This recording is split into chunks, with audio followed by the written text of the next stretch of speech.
conversation that we're having about mental health and criminal justice.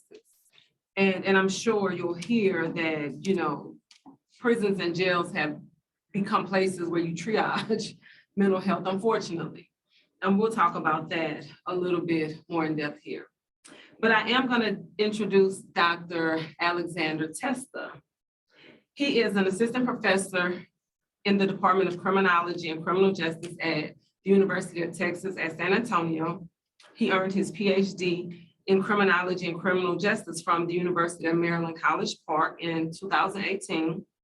His research focuses on health issues among criminal justice involved populations.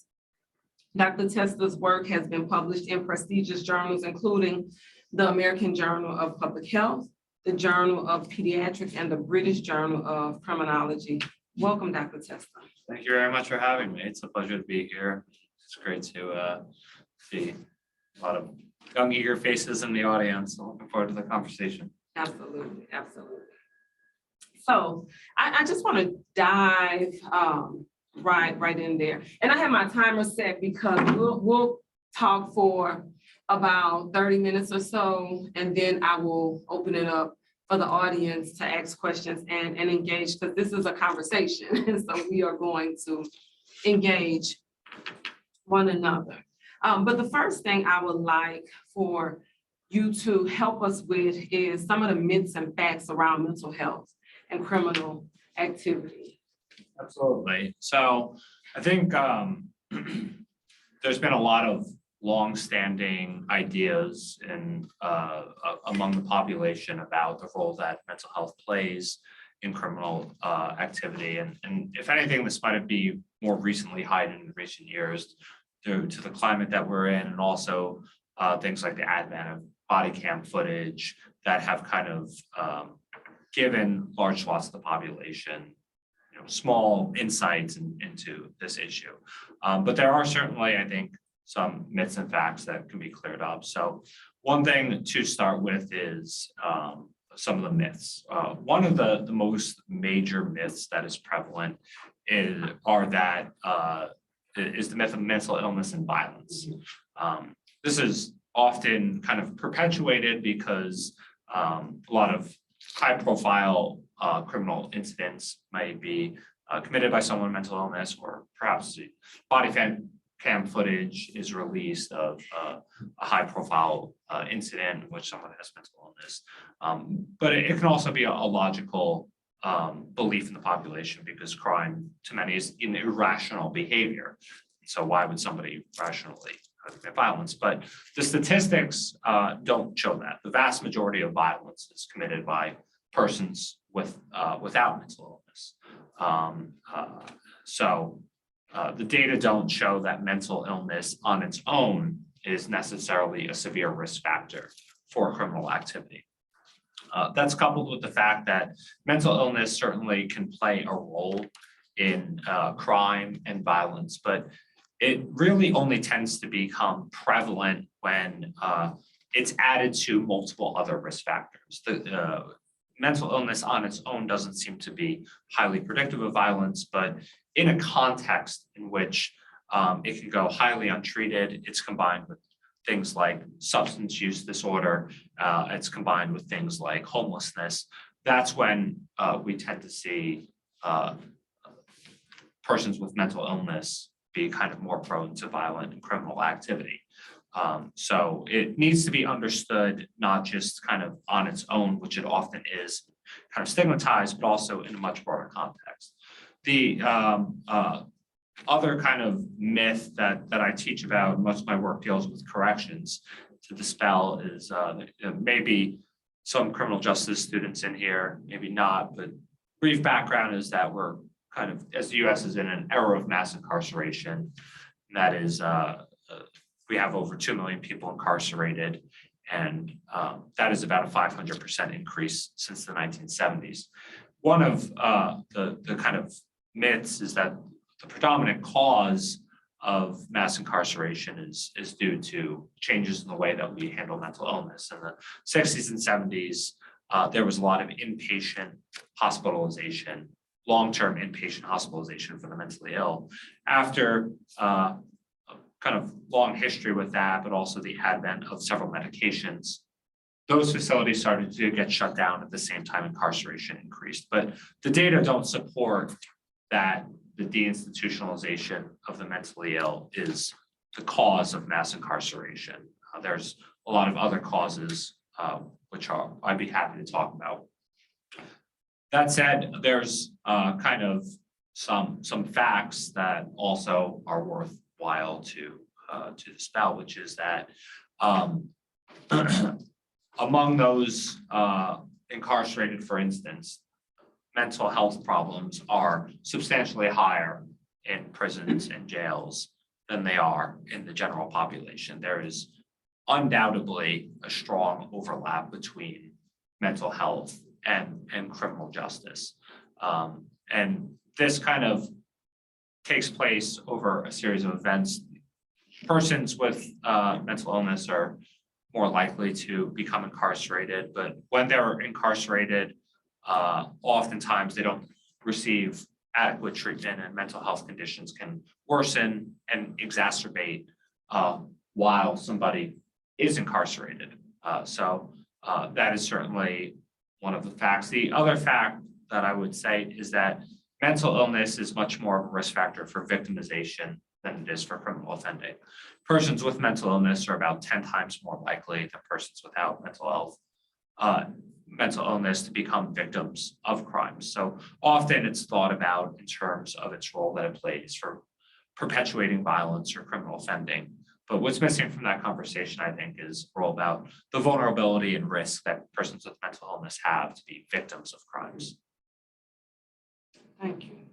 And you said something that was particularly interesting to me, and that was that individuals who are in prisons and jails have more mental health issues than people outside of correctional settings. And I know we don't have the correctional practitioners here today, but your research is based in correctional settings. Have you come across anything in your research that suggests that when people are arrested and incarcerated and separated from their, I guess, natural environment, and they're put in this foreign environment, that they do start, because they have higher diagnoses as well.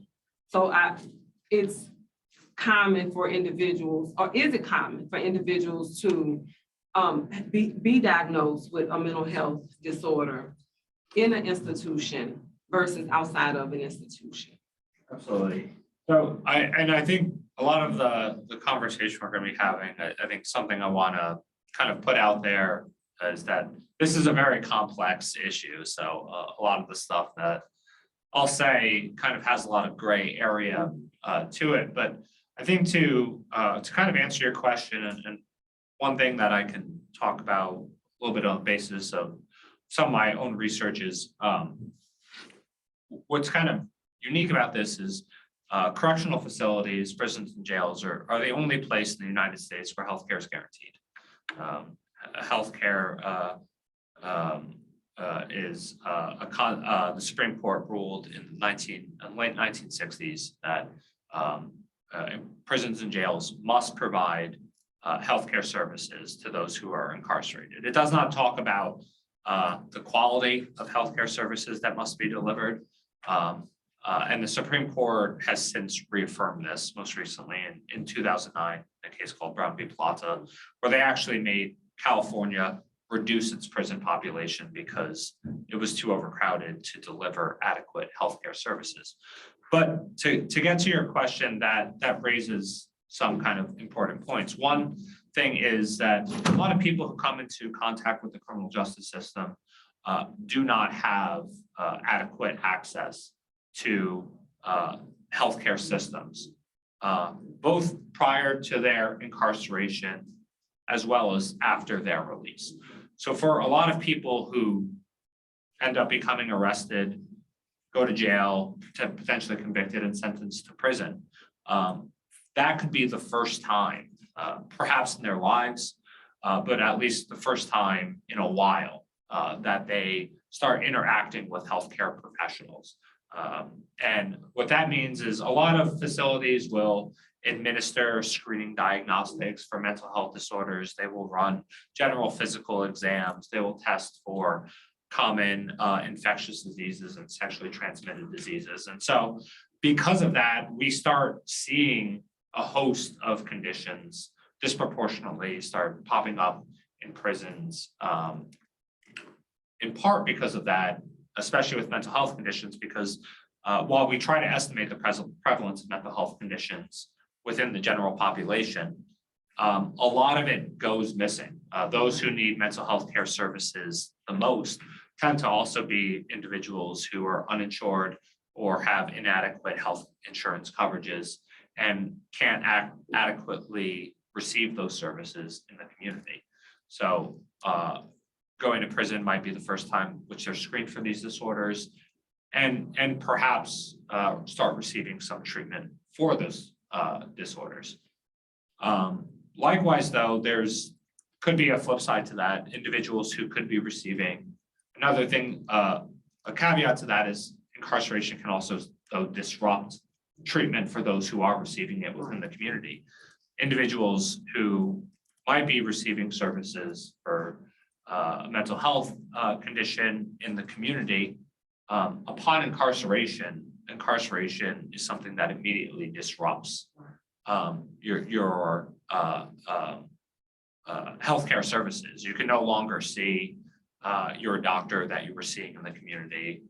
If you did have health insurance, whether it be private or through a government program, incarceration either terminates it or pauses the ability to use it. So any services need to get restarted in the incarceration facility. Like I mentioned, while care is guaranteed, the quality of care is not guaranteed. And that could sever perhaps quality care that happens. And for anyone who has undergone mental health counseling or even just regular long-term relationship with the doctor for physical health, severing care often means restarting that from scratch with a new healthcare provider, which can create challenges. So for multiple reasons, the criminal justice system and healthcare systems are tightly connected and affect each other, both before someone's incarcerated, during incarceration, and then that community reintegration period you were talking about. So something you said that reminded me of the dark figure of crime that's unknown or unreported. Yeah. You can relate mental health to that, like mental illnesses that's unreported or unknown just because they haven't manifested themselves. And so based on kind of the evidence, you've quoted a lot of, you've referred to a lot of experiences and knowledge of the intersection between healthcare and criminal justice. But based on the evidence, what are some of the best programs that either other places are doing or that we're doing here locally in Bexar County or in San Antonio to address mental health and criminal justice, or kind of, hello, come on in. Apologize to everybody. Yes. You came in right when I was in the middle of a question, and so we'll pause that question. How are you doing, Judge? So we have Judge Rosie Spielin Gonzalez here. She was born in Brownsville, Texas, and she lives here in San Antonio. She earned her bachelor's degree in political science and government from St. Mary's University in 1987 and her JD degree from St. Mary's Law School in 2001.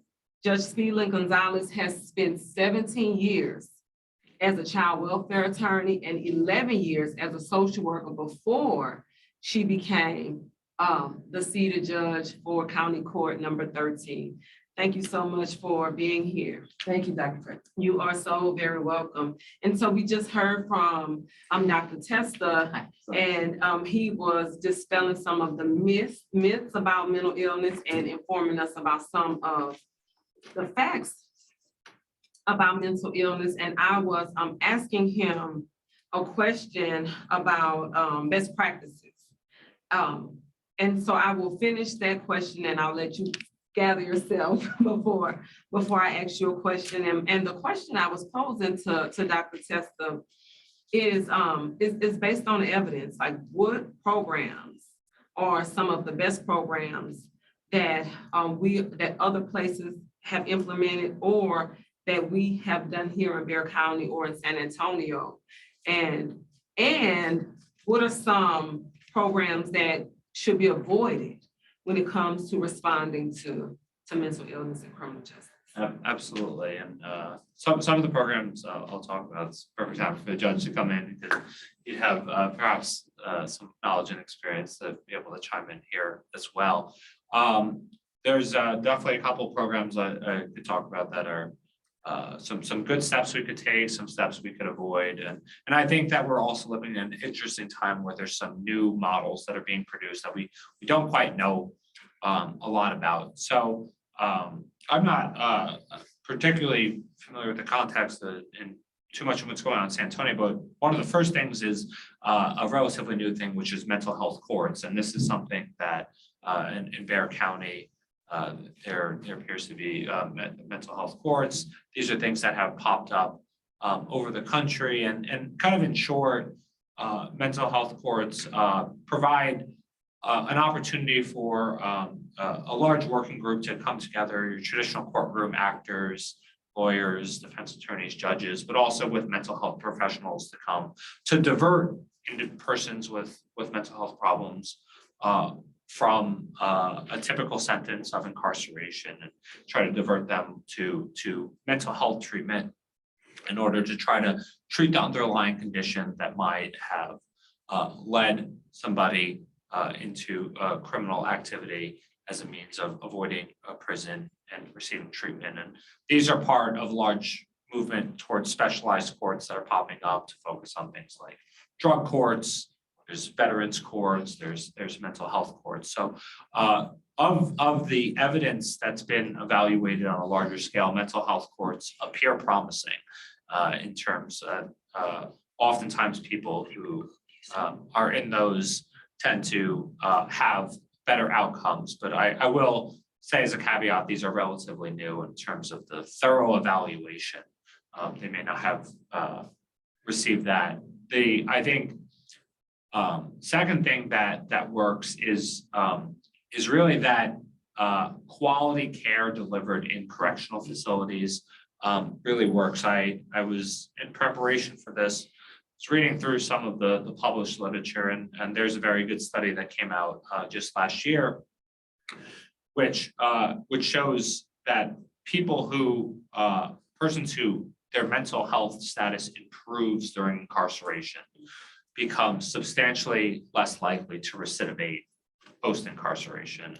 So less likely to become reincarcerated, rearrested. And the authors of this study attribute that improving mental health to being able, the availability of programs and treatment within correctional facilities. And like I was saying before, these are environments where first people might receive really some of their first treatment and diagnosis, medication for their underlying condition. And so these can be great environments to make great progress. And I think the evidence shows that when those programs do exist, when they're run properly, they have real benefits on the other side in terms of reducing the likelihood somebody will go back. And that is a real benefit for the person, the community, but it's also a real cost savings because it's tremendously expensive to incarcerate somebody. In terms of some things that are not a good idea, I would say the kind of two main things that have really failed in the past. One is in intensive supervision. So when somebody is on probation or parole, they are under a community supervised release, but the degree of how intensive and how many requirements that supervision might entail can vary. And often due to the stigma of persons with mental health conditions, they might be, there in the past has been a temptation to put them under a heightened level of surveillance with much more stipulations and restrictions on them. And that ends up being really just a recipe for failure. What you see is a lot more stress and anxiety generated in that process, and people ultimately not being able to keep up with the conditions, maybe slipping up or having a step back at one point and then just being sent back to prison. The second thing I would say that is not a good idea is incarceration just for the sake of incarceration without treatment. This has been very thoroughly researched. Sending somebody to prison and not offering them treatment while they are incarcerated substantially increases the likelihood that they will be reincarcerated. This is when we call incarceration criminogenic. It actually makes people worse off when they get out than before they went in. And this had long been, I think, while it still is the model of many correctional facilities in the United States, through the 80s and 90s during the massive buildup of incarceration, this was really that tough on crime era. You break the law, you lock them up, throw away the key, you're incarcerated, you do your time, and you're not going to want to come back. That model has failed, and with people with mental health issues, that model has especially failed because it exacerbates and worsens their mental health condition, creates a host of problems when they're released. And before you, let me just let the judge chime in really quickly while you quench your thirst. So we do have a mental health court. We do, and I wanted to pick up where he left off, which was in our country's history, the spike in incarceration of people of color, especially during the 80s and 90s, right? The crack epidemic led into that kind of fold. And all the data that you read will tell you that to incarcerate a person per day is much more expensive than to provide treatment prior to that contact with the criminal justice system. Because treatment can lead to those positive results that the doctor was talking about. Now, I do want you to be mindful of the fact that we live in Texas. And Texas is, for lack of better words, a hang 'em high state, right? Punishment, punishment, punishment. Now, for those of you that come from a Latina background like I do, you may recall as a child being around women who were pregnant, okay? I'm gonna say this to you so you understand where this all could start. And not making those pregnant women upset, right? Lift their legs, bring them food, don't have them exert themselves, keep them calm. A lot of the recent science data that's coming out is that a lot of children are already being born with one foot within that anxiety world, right? Because their mother in utero, they were in utero when their mom experienced trauma, when their mom experienced high levels of anxiety, when those chemicals that we have in our bodies reacted to that, they just didn't react to her. They reacted to the fetus. And the fetus is being born already with a challenge in this world. That's one. So then there's a question about, these children are being born to these women. They don't even have to be drug exposed children. They're children being exposed in utero to everything that the mother is exposed to. And we have these babies being born as children into teenagers, okay, that have suffered some sort of trauma, unaddressed trauma, untreated trauma. Look at the studies being done by the general surgeon in California. And let's talk about I wrote a paper in 2010 about the effects of child abuse and violence on the brains and the brain chemistry of children. Simple exposure. But the problem is, we don't know how you're going to react to the same thing that I see. There were studies being done on twins that saw the exact same violent act outside their window. A person being shot. But one twin grows up to be a lawyer or a doctor, and the other twin ends up in the penal system. Our ability to respond to trauma as a human being can differ as much as our genetic DNA. And so it now becomes incumbent upon those of us around those individuals to try and figure out how to best address that trauma and make that child understand, that young adult understand that the trauma they suffered happened to them.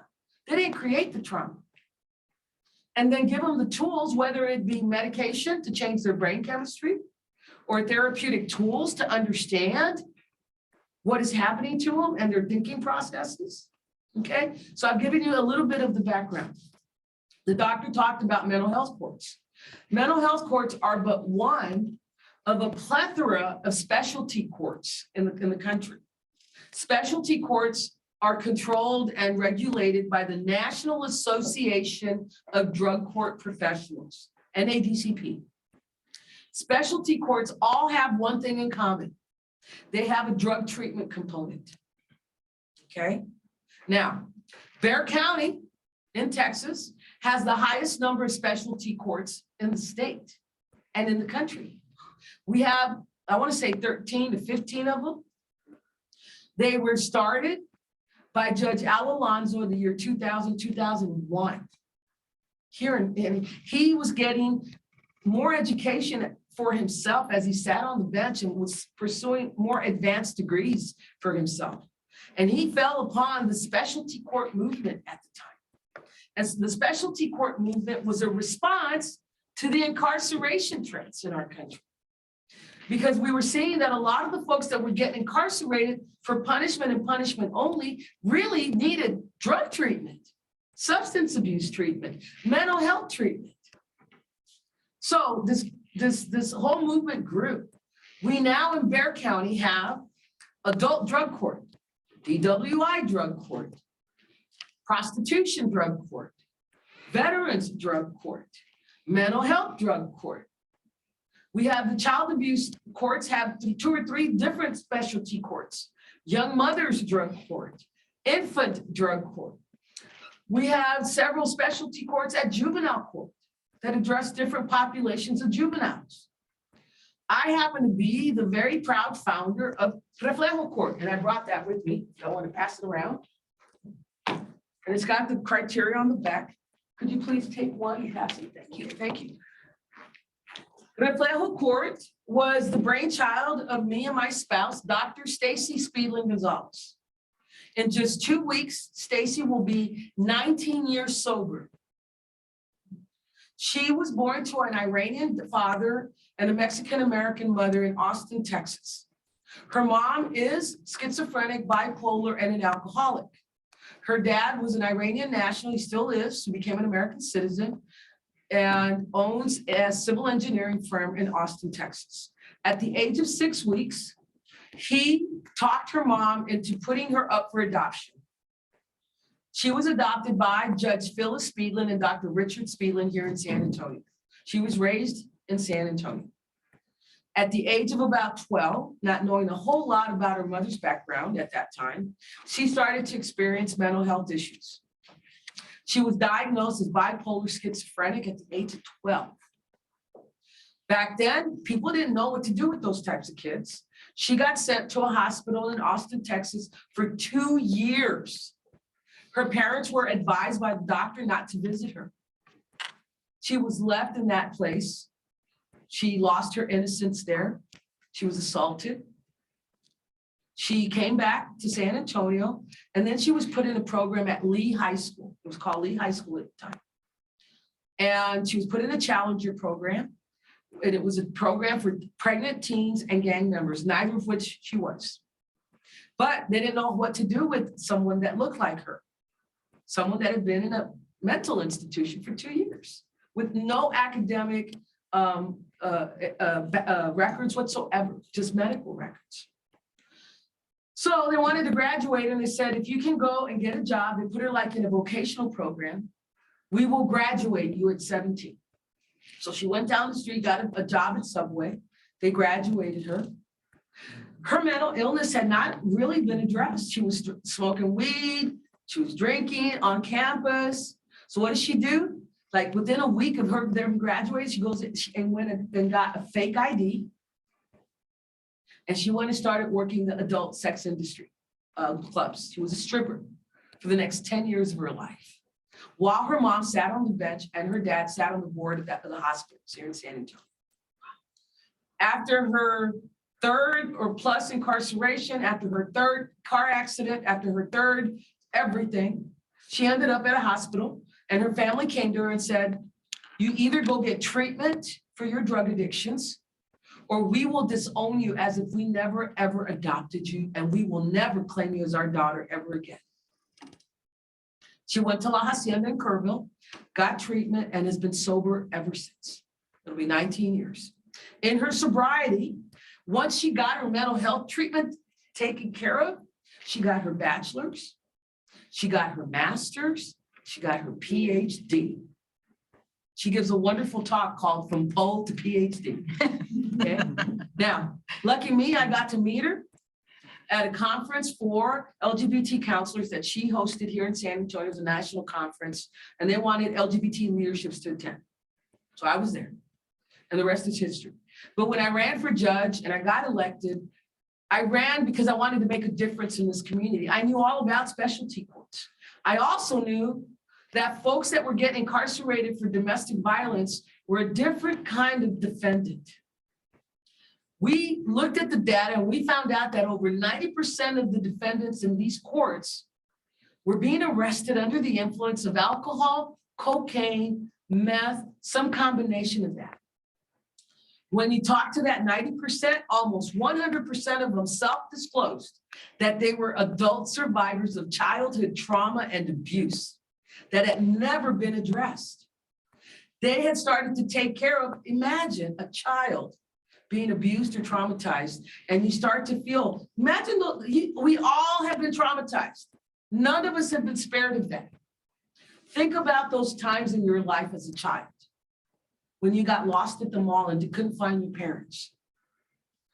When someone abused you in unspeakable ways. When a sibling beat the living crap out of you and someone said it was justified, the person that's supposed to love you.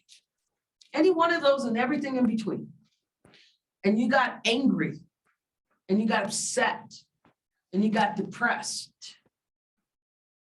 No one ever taught you how to deal with that. What did you do? Maybe, you know what? This friend of yours that may have had a similar experience says, take a little hit of this. It'll relax you. You feel fine. And you start smoking weed. And then you start to experiment with alcohol. And before you know it, you got an uncontrollable addiction on your hands. And before you know it, those drugs are lessening your inhibitions. You're getting yourself in relationships with people in your comfort zone that are just as abusive as the people that love you. And the next thing you know, you're getting arrested for being violent towards someone. So Stacy and I went knocking on doors across town to every city council person and every commissioner. And everyone said this was not possible. They weren't going to do it because it was not politically savvy or sexy to do it. So Stacy and I put our brains together. And if those of you that are old enough will remember Schoolhouse Rock. I'm just a bill sitting on Capitol Hill, right? We wrote a bill. We wrote a bill and we walked it over to, at the time, Representative State Rep Roland Gutierrez's office. He agreed to sponsor it. Let me just, government 101, if you're gonna write a bill, you need sponsors in the House and the Senate. Your bill's not gonna go anywhere if you don't have two people to kick it off. And then we went to Senator Menendez. They both sponsored it. The bill came out of both chambers unanimously.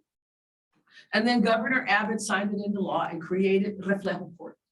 And Reflejo Court gives first-time offenders of domestic violence, not anyone else, first-time offenders, a chance to get their trauma treated.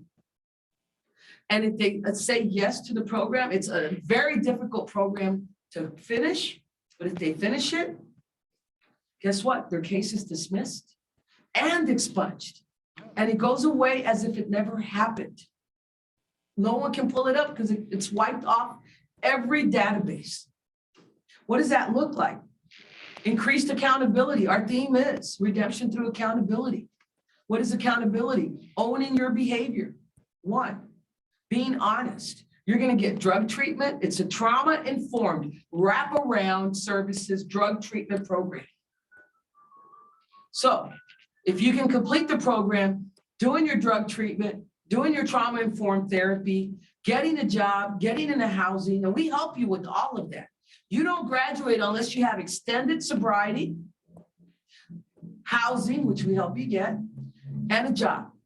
And once you can do that, we send you off. You got a whole new lease on life.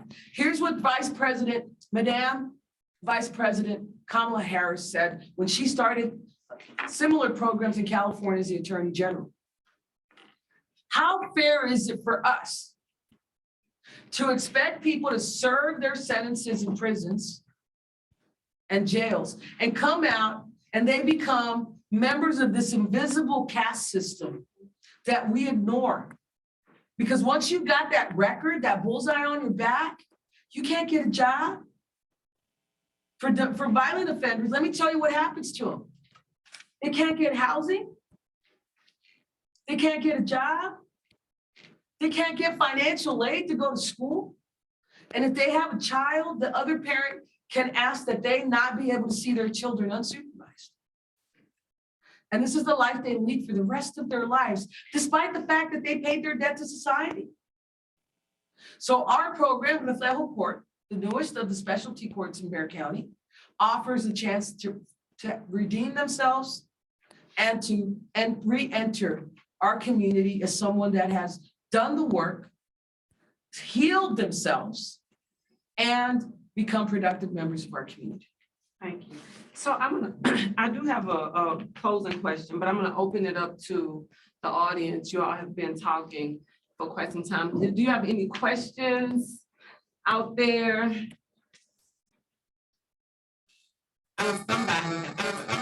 you talk about healthcare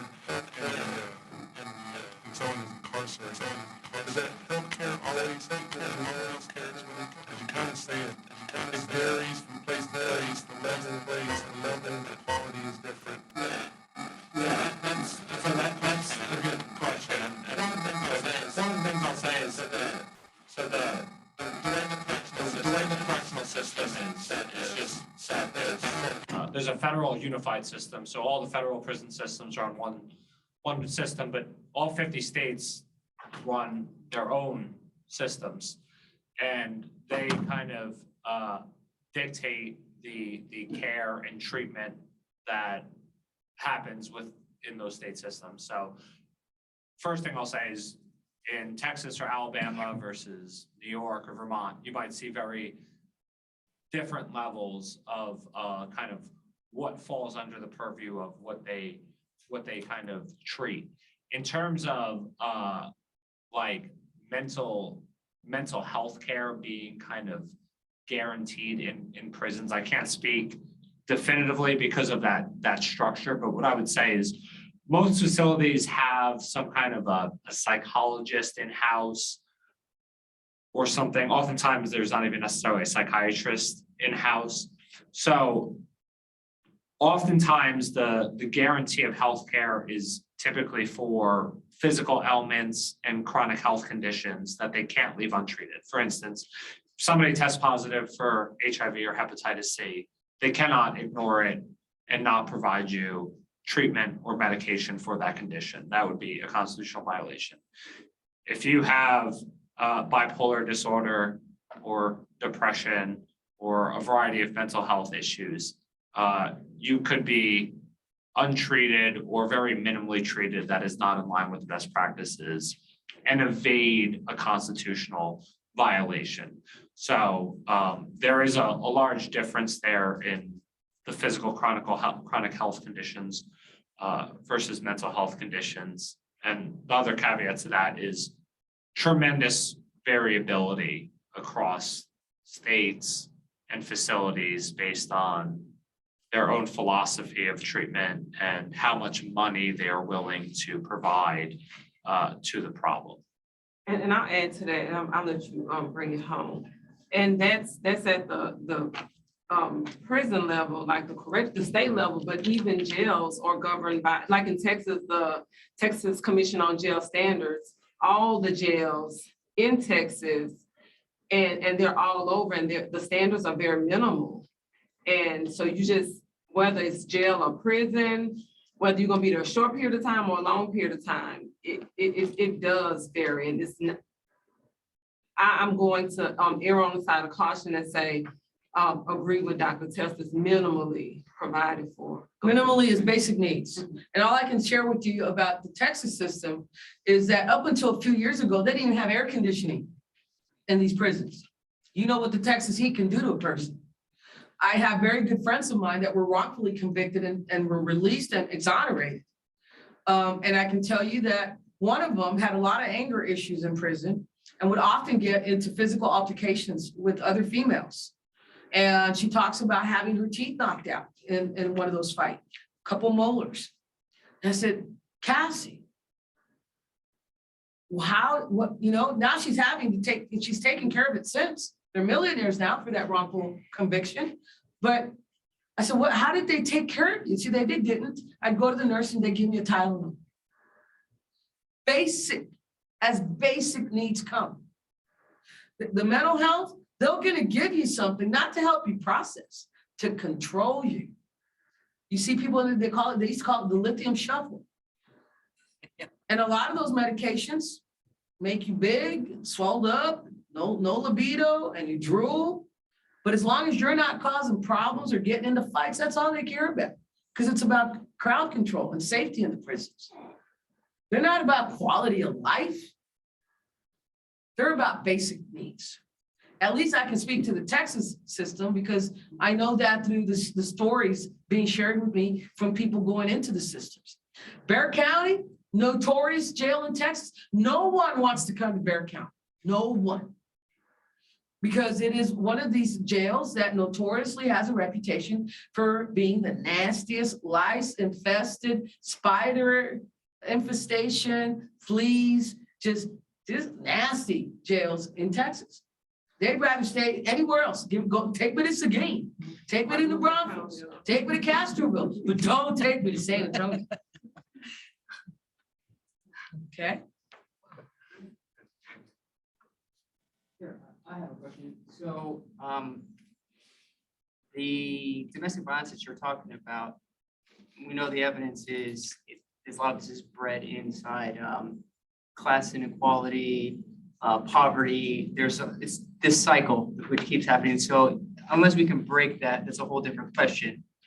But after you get people in these courts, you're now dealing with that. You mentioned stigma, right? This stuff has been going on for multiple families, multiple generations. They've never had this treated.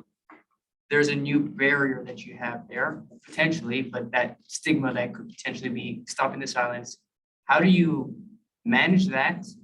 But also, is there any ways that you could use those, say the machismo in these Latino cultures, which is particularly problematic? Is there a way to use that, or are you just fighting against that inside these court systems? So I'm gonna take two of your assumptions and correct you. Number one, domestic violence is not solely a poor and educated problem. No, I know. And it is a problem that is across the board. There are women and men in Stone Oak and La Cantera across the street in that building, in that high tower condo, that are victims of domestic violence. One. Number two, the word machismo has been bastardized in our country. I was brought up in a culture where it was a good thing to be called a macho or a macha. You were strong-willed, you had commitment and conviction, you took care of your family. No one was gonna convince you otherwise. You weren't gonna be anybody's fool. You were God-fearing. And all of a sudden you come into this country and Hollywood turns that word into this bad label. And so the behavior needs to be identified. It's not machismo or machismo. It is straight out violence. It is straight, and so with my program, we know there's a stigma to it. That conviction, I just talked about what it does to a person if they have even a misdemeanor conviction and are labeled a violent offender. Our effort is we cannot stand by and expect that people are invisible. And so our effort to cleanse them of that stigma is to cleanse their record. If you do what is necessary, if you give yourself and open yourself up to that treatment, the mental health treatment, the substance abuse treatment, and you do the hard work to repair all the damage that you've suffered and people have done to you so that you don't continue to damage other people, we will wipe your slate clean so you don't have that stigma. Is it challenging? It is very challenging, but I keep this, I'm gonna paraphrase Desmond Tutu's quote, right? And Desmond Tutu was a priest in Africa. And he would say, we have to stop pulling the drowning people out of the river, and we must go upstream to figure out why they're falling into the river in the first place if we're gonna solve this problem. And that's what we're committed to do with the Flail Report. We wanna go upstream and find out not what's wrong with you, we need to find out what happened to you. What happened to you that we can address so we can heal the trauma, and once we heal the trauma, help you stay sober and help you have a whole new path in life. I have a question. Yeah, two. Okay, Three. Wait, go ahead. Okay. So what is your success rate for re-entry back into the community, into society? I know Dr. Josh said that because now you have the stigma of a record, it, kind of then adds layers to not being able to get a job and things like that, but yours totally expunges it. So what is your success rate for re-entry? So we're a brand new program. We've had 2 graduating classes and we have very little money, despite the fact that we need more money. I'm gonna give kudos to Judge Nelson Wolf, who gave us our first $100,000. We have a multidisciplinary team of professionals that we have to pay for. And that, excluding myself, we have court staff, deputies, mental health counselors, trauma-informed certified counselors. We have a specific curriculum that needs to be taught to them, MP 360. Look up Jerry Teo from Southern California that created that curriculum for violent offenders with substance abuse issues. So we operate in a $268,000 a year budget. We are in the midst of our second year. We graduated 5. None of them have reoffended. And we're tracking them. And our hope is that every graduate from our program does not reoffend. Our dream, our long goal is that anybody that is charged with domestic violence at the misdemeanor level must be ordered to do this program. But right now we have 100%. We're betting 1,000 with our graduates. go ahead. So I guess I have. We have one in the back. Yeah, I saw her. Okay. I'll get her next. I saw you, yeah. Yeah, you saw me, thank you. So my question was actually related to hers, and you mentioned the answer you're tracking. So I'm curious, what's the most common opposition you get to implementing this program? And not just for you, but also on a general scope. People obviously, so there's going to be groups of people who oppose these kind of programs for different reasons. What are the most common? For me, the most common is a entrenched belief that we cannot fix the offender. That's the most common. I am persona non grata amongst the domestic violence victim services people. Now, this conversation has gotten more and more traction over just the last 6 months. There was a conference had about 2 months ago where the leader in the movement for advocates said this out loud. And I've been thinking it since I started this, working in these fields as a social worker. This is a racket.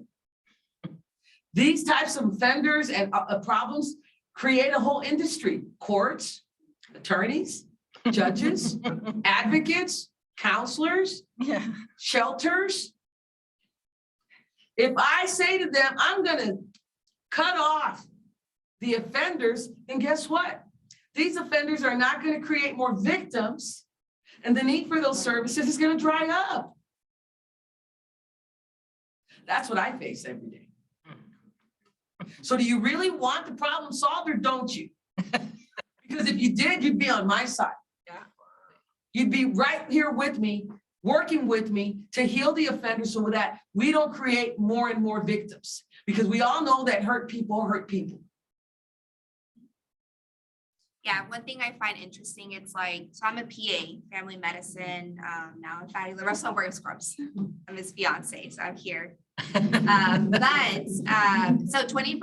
of the adult population actually has a mental health disorder. And I like how you called it a chemical imbalance, because that is what it is. We know about dopamine, we know about serotonin and norepinephrine. And we know that, like, when what I tell patients, it's like, your chemicals are like this. I need them more balanced. Otherwise, you're going to experience and continue experiencing depression, anxiety, among other issues. We also know that like 5% of the adult population has a serious mental health illness. And that for like people going to jail, it's 10 to 25%. So, and what I mean by serious, I mean like schizophrenia, like having hallucinations, delusions, paranoia. So you're right, these people who are actually being incarcerated do have a higher rate of like mental illness. It was just underdiagnosed or not treated. And it's difficult even to treat them out in public too, because most of the time they're afraid of the medical system. Well, there's side effects to those meds, right?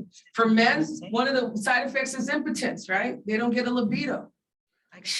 What red-blooded American guy doesn't want to have a libido, right?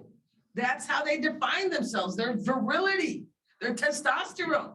It's just a male thing, you know? So, I mean, and so a lot of them would rather smoke weed and treat it otherwise because it doesn't affect their sex drive. And when you talk to them, that's what they'll tell you. So I was gonna ask is, how can we be active in both? I know you were talking about healthcare in the prisons and stuff like that. How can we be active in that as far as, you know, other than obviously the way that we vote, but also like, is there different programs that we can support and things like that? And then also for your project here, how can we help with that, or volunteer, or fundraise, or, you know, whatever, like, well, how can we be active in those things? Y'all are, anybody here under the age of 18? Okay, when you turn 18, make sure you're registered to vote, number one. Number two, your voice is really important to elected officials. And the elected officials in this county that hold the purse strings to funding these programs. And they want, if you say, I'm a voter, and if you're not going to support these programs, I'm not going to vote for you. And I'm going to get everybody I know not to vote for you. Oh, they don't like that. They want to stay in office. There's a whole lot of perks to being in office. Okay, so you need to put the pressure on they're your elected officials. Remember that. We're elected to serve you. My salary is paid by your tax dollars. Don't be afraid to say that. I'm paying you and I want you to support this, because I want people to be treated outside of the prison system so that they don't even have to enter the prison system, the criminal justice system, so that we can keep them outside of prison, being productive members of our community, raising their families, having healthy lives, as opposed to you pouring money into prisons, not providing treatment, and having them start this revolving door experience of them coming in and out of the criminal justice system for the rest of their lives. That leaves me, did you have a response? I'll just chime in kind of briefly and say that I think I see probably a lot of students in here. So a couple things that I think you can think about in terms of being able to make a difference. Like one is thinking about your career and what you want to do. Taking best way to enact change is from within. Looking at careers working within the criminal justice system, either with agencies, but there's also with advocacy organizations, with other types of organizations that work indirectly. So these are organizations that are made up of people. And the judge here, right, does not probably strike you as what you think of when you close your eyes and think of a judge, right? But you can enact change from inside, right? I don't close your eyes and think of a judge, probably don't see a bunch of tattoos on the arm, but don't discount the ability of these organizations to change when the people within them change. Criminal justice organizations have traditionally kind of been the old boys club. They've been historically made up of old conservative leaning white men. And they have formatted policies and efforts that reflect those values, even though they serve a clientele that looks nothing like them. What I think we're seeing is a criminal justice reform movement where people are becoming cognizant of these issues. They are wanting to change. And so my advice would be, think about a career. Think about a career working in this sector. If there's a variety of careers, I'd be happy to talk about it, whatever your interest is. If there's probably a criminal justice career that can fit that interest. And so that'd be my advice to you. My other advice, I'll just always plug it because I always plug with my students, is vote in elections. Criminal justice issues are local issues. Courts, jails are run at the county level. You do not have to enact change. You don't have to get a new governor in. You don't have to get a new state senator in. You don't have to get a new president in. It's much more easy to enact change at the local level, and criminal justice is a local issue. So becoming involved in local politics can change local criminal justice issues. There's one question, I'm sorry. there's one Just real question. quick, those agencies that he talks about you all working in are usually public funded agencies, okay? And who decides how you're funded? Your local politicians, your local elected officials. All politics is local. What is politics? The exercise of gathering the most resources for your group of interest. That's politics. So if you're interested in this particular group, then you need to get active. You need to make your vote count, and you need to make sure you're at budget time. They're funding the program that you work for or you want to see succeed to affect a certain population. There's a question online. Recently I learned of someone that is incarcerated with 3 felony charges. What is the process of moving that case to a mental health specialty court in Bexar County? And I guess the follow-up to that would be, you mentioned that they only get one chance, or the first chance if they had a domestic violence to go into one of the specialty courts. That's not what I said. Oh, But what I did say was that my program was for first-time offenders of a misdemeanor family violence case. Okay. Now, that person with the 3 felony offenses, I don't know what those felony offenses are. I don't know what that person's prior record is, if they have a prior record. The first place that individual or that family of that individual needs to go to is to the attorney to find out if that individual even qualifies to be admitted into the felony mental health court, which, by the way, Bexar County doesn't have. Bexar County only has a misdemeanor mental health court. Judge Yolanda Huff presides over that court. There has been an interest expressed by district court judges who handle felony court cases. Judge Stephanie Boyd and Judge Ron Hill have both expressed an interest in having a felony mental health court established. Those, as I just told you, it took me a while to get my court established. Mental health court at the misdemeanor level is the oldest standing, fully funded specialty court in Bexar County. So it's not a far leap to get a felony mental health court established. But people have to make the calls. People have to push. The squeaky wheel gets the grease. I was a very squeaky wheel. I'm always the squeaky wheel. I am not your traditional Latina that is docile and keeps quiet and sits in a corner with my legs crossed. I'm the loud one. I'm the one that stands up to the bullies. I'm the one that says, we need this. In my neighborhood, I'm the hocicona. And I'm gonna own that word. It used to be used as an insult. I don't consider it an insult. I'm that fierce woman warrior that will fight to the death to make sure my people are taken care of. So that answer to that question is there isn't somewhere for that 3-time charged felony person to look at this time. John? Yes, first of all, thank y'all both for, thank you, all of you for coming, and it's been really interesting. I'll yell, sorry.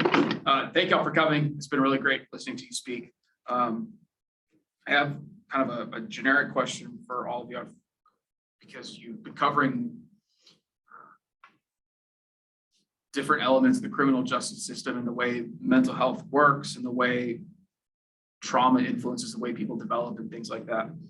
And you talked about the argument against funding and industry. You've made comments about Texas culture. There have been observations about the differences in quality of care depending on the politics of the state, that being the supposition between the different states that y'all gave examples of. So what I'm curious about is how come there is such a tight equivalency between Texas being red and us having crappy mental health care? Because the way I see it, your discussion of machismo, the emphasis on economics in Texas, the fact that things should be cost effective, and y'all gave the examples of incarcerating people as being more expensive than rehabilitating them, the idea of being self-sufficient, the idea of re-entering society, the emphasis on going upstream and helping people to flourish rather than to suffer, protecting community, on and on and on. There's these values of being self-sufficient and building people up. What I'm saying is, where is the gap? Because this is about the missing conversation between these values in Texas, that everything that you have said is in line with that, right? And yet the mental health care sucks here. People don't take it seriously. They think it's not an issue. They'd rather just like pretend that it's not a deal and just to be quiet and tough it out. That's not masculinity. That's not toughness. That's not machismo. It's not any of these things. So how do you have a different cultural conversation in Texas about improving mental health care?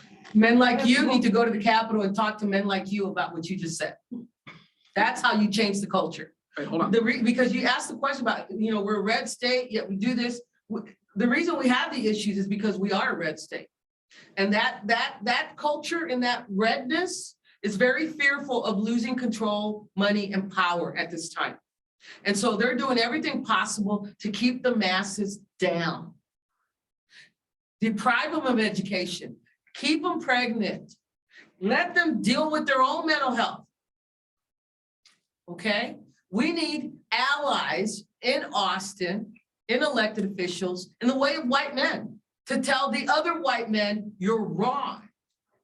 Your way of thinking is antiquated, it is doing more harm than good, and you need to start loosening up the purse strings to assist the masses and getting out of these issues. And because we're people of color, because we're women, our voices shouldn't be heard by a certain ilk of elected officials. But if people like you become our allies and say, they're right, I support them. I think that their suggestions are what is going to make Texas great again, that they might listen to you. I think we're in this interesting kind of cultural shift where some of these values around masculinity, even values around conservatism versus liberalism are kind of shifting in some ways. What I'll say is politically, and I talk to my students about this, these are like tough issues, right? They're tough sells for a host of kind of reasons. But what I'll talk about a bit is the way that you frame some of the criminal justice issues have allied liberal and conservative groups. There's a group in Texas called Right on Crime, which is a conservative advocacy organization for criminal justice reform.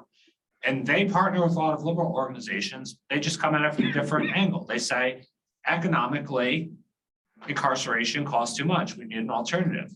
They come at it from a personal freedom issue. They don't like the idea of government depriving somebody's liberty, locking them up behind bars.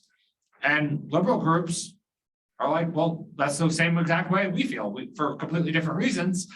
But so I think some of it is like pitching these issues around things that